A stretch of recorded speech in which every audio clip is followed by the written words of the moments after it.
बगल में बैठी हुई ऐसी मोहतरमा ऐसी कवालन किसी कवाल से पूछी और का कहलीन मास्टर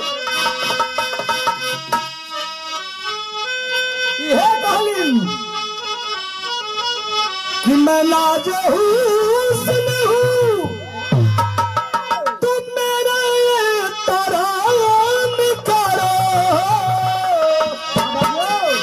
मैं नाज हुस्न हूँ और तुम मेरे तराम करो जवानी जवानी नाम है मेरा मुझे सलाम करो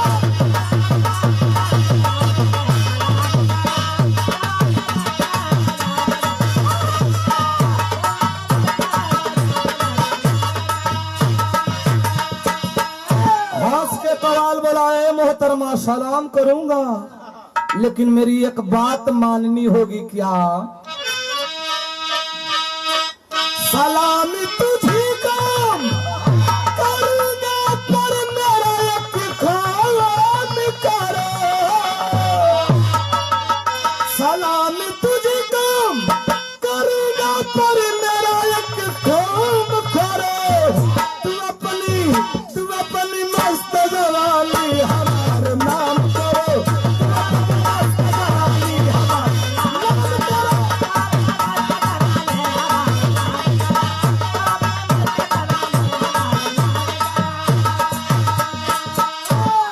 लेकिन देश गुलाम था और सिपाहियों ने लाज कैसे बचाया देश का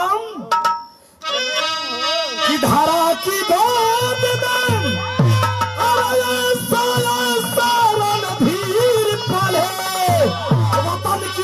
वतन की लाज बचाने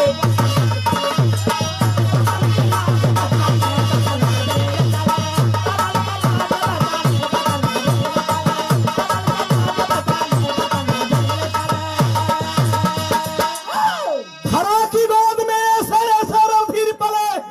वतन की लाज बचाने वतन के वीर चले और सपूतों में चला तो एक लाइन और कवि ने लिखा क्या लिखा चढ़ा तो सूली हमारे गला डाल दो जंजीर भले चढ़ा तो सूली और गला डाल दो जंजीर भले वतन की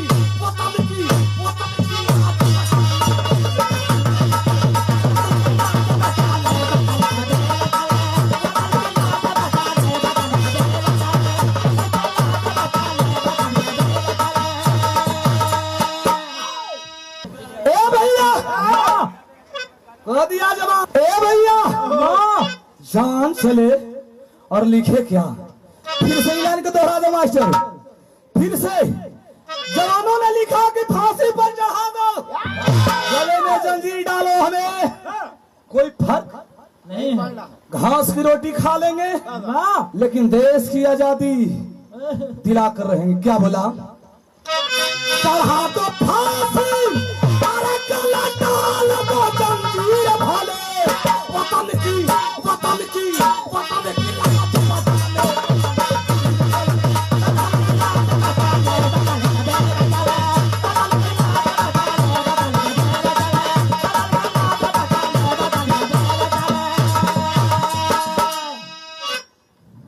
मैं कह देना चाहता हूँ लाख देवी देवता पूज लो एक बार देश की सेवा कर दो इससे बड़ी पूजा नहीं है वतन के बलवेदी पर वीर पुरुष चढ़ जाता है वतन के बलवेदी पर जो वीर पुरुष चढ़ जाता है वह जीवन धन्य हो जाता है और 7 कुछ तर जाता है देवी देवता पूजोगे तो ये नश्वर शरीर का उद्धार होगा लेकिन वतन पे अपने बेटों को त्याग कर दोगे तो एक पुष्ट नहीं 7 जन्म तर जाएगी